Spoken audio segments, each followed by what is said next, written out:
Hi friends, welcome to Shravani vlogs ಚಾನಲ್ಗೆ. ಖಾಲಿ ದೋಸೆನ ಮಾಡೋದ್ರ ಬದಲು ಹೆಲ್ದಿಯಾಗಿ ಸೆಟ್ ದೋಸೆನ ಮಾಡೋದು ಹೇಗೆ ಅಂತ ತಿಳಿಸ್ಕೊಡ್ತಾ ಇದ್ದೀನಿ. ಮೊದಲಿಗೆ ಇಲ್ಲಿ ಒಂದು ಮೀಡಿಯಮ್ ಸೈಜ್ದು ಈರುಳ್ಳಿಯನ್ನು ಸಣ್ಣಕ್ಕೆ ಹೆಚ್ಕೊಳ್ಬೇಕು. ಆನಂತರ ಒಂದು ಮೆಣಸಿನ್ಕಾಯಿನ ಹೆಚ್ಕೊಂಡಿದ್ದೀನಿ ಮತ್ತು ಕೊತ್ತಂಬರಿ ಸೊಪ್ಪನ್ನು ಹೆಚ್ಕೊಂಡಿದ್ದೀನಿ. ಒಂದು ಕ್ಯಾರೆಟನ್ನು ತುರ್ಕೊಂಡು ಇಟ್ಕೋಬೇಕು. ಇದೆಲ್ಲನೂ ಆದಷ್ಟು ಸಣ್ಣಗೆ ಹೆಚ್ಕೊಳ್ಬೇಕು. ನೆಕ್ಸ್ಟು ಮಾಡಿ ರುಬ್ಬಿಟ್ಕೊಂಡಿರುವಂಥ ದೋಸೆ ಹಿಟ್ಟಿಗೆ ನಾವು ಹೆಚ್ಕೊಂಡಿರ್ತೀವಲ್ಲ ಅದೆಲ್ಲದನ್ನು ಅದಕ್ಕೆ ಸೇರಿಸ್ಕೊಳ್ಬೇಕು.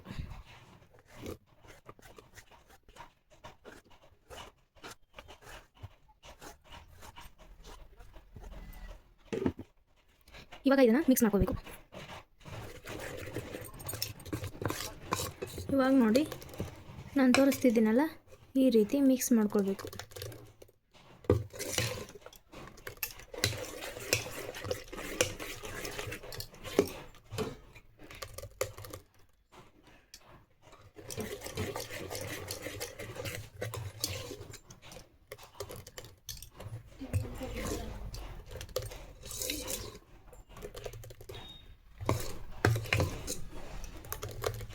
ಒಂದು ತವಾನ ಇಟ್ಕೋಬೇಕು.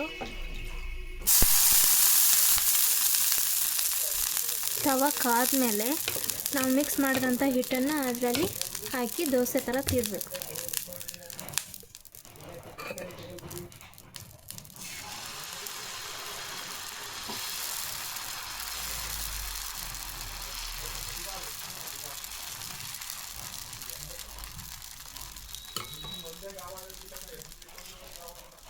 ಆನಂತರ ಒಂಚೂರು ಎಣ್ಣೆನ ಬಿಡಿ ಮೇಲ್ಗಡೆ.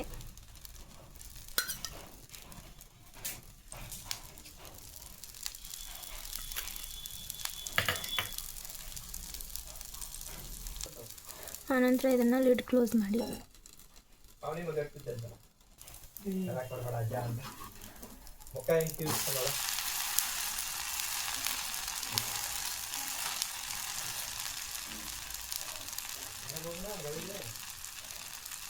ಅದನ್ನು ತಿರುವಾಕಿ ಎರಡು ಬದಿಗೂ ಸಮನಾಗಿ ಬೇಯಿಸ್ಕೊಳ್ಬೇಕು. ಯಾಕಂದರೆ ಅವೆಲ್ಲ ತರಕಾರಿ ಹಾಕಿರ್ತೀವಲ್ಲ ಅದೆಲ್ಲ ಬೇಯಬೇಕು.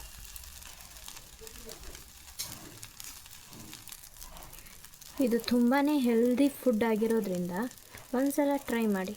ತುಂಬ ರುಚಿಯಾಗಿರುತ್ತೆ. ಮನೇಲಿ ಎಲ್ಲರೂ ಇಷ್ಟಪಟ್ಟು ತಿಂತಾರೆ.